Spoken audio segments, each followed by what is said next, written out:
Yes, all eyes were on Narendra Modi as he took the stage in the capital. Even the Congress was looking closely at what Modi said. And with the attack that followed on the Congress First Family and the Prime Minister, the party came out all guns blazing to counter each comment Modi made on stage.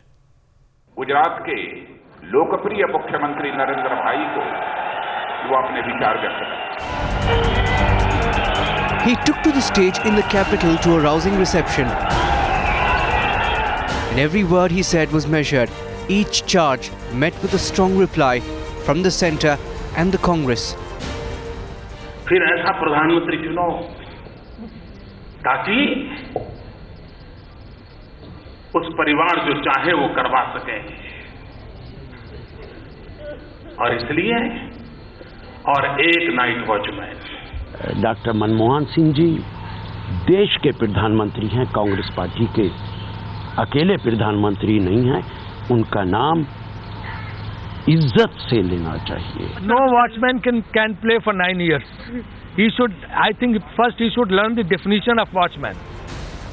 He centred his 33-minute speech to every national issue: inflation, corruption, and the most vicious attack was aimed at the Congress First Family.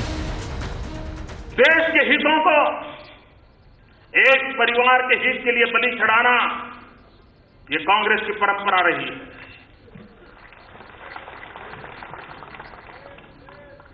और न सिर्फ देश के हितों को, कांग्रेस के हितों को भी एक परिवार के लिए बलि चढ़ाना ये इस परिवार की और कांग्रेस की परंपरा रही है. दूसरी पार्टी के नेताओं से हम क्या ये उम्मीद कर सकते हैं कि वो कांग्रेस की प्रशंसा करेंगे?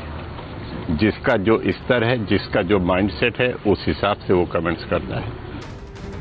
In the latest season of scams, Narendra Modi even raked up Armsgate to target the Congress. और मैं मानता हूं मित्रों, इस पूरे देश में फैलाइए ये कमीशन पार्टी है. उसका नाम ही कमीशन पार्टी है. हेलीकॉप्टर में भी, 2G में भी, हर चीज में कमीशन. 1%, 2%, 5%, चाचा का इतना, मामा का इतना, साले का इतना, साली का इतना, भाई का इतना, भतीजे का इतना, यही चल रहा है. नरेंद्र मोदी साहब कई बरसों से गांधी फैमिली के खिलाफ बातें कर रहे हैं. और पिछले 2 इलेक्शन हुए हैं, तभी भी उन्होंने कहा था और जनता ने उन्हें जवाब दिया है. अब दोबारा जनता उनको जवाब देगी. And with this statement, his national ambitions coming to the fore as a cautious Congress dared the Gujarat Chief Minister.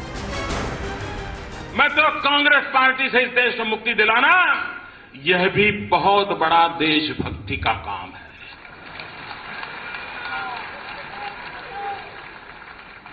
देशभक्ति के लिए और कुछ भी ना करें, इनसे मुक्ति दिलाएं तो भी मित्रों वो वही काम होगा जो आजादी के दीवानों ने आजादी पाने के लिए किया था, वही होगा. आपकी पार्टी भी 1950 से 51 से वोट मांग रही है, लेकिन जनता ने कोई बात तो देखी होगी कि आपको सपोर्ट नहीं किया, आपको सत्ता नहीं दी.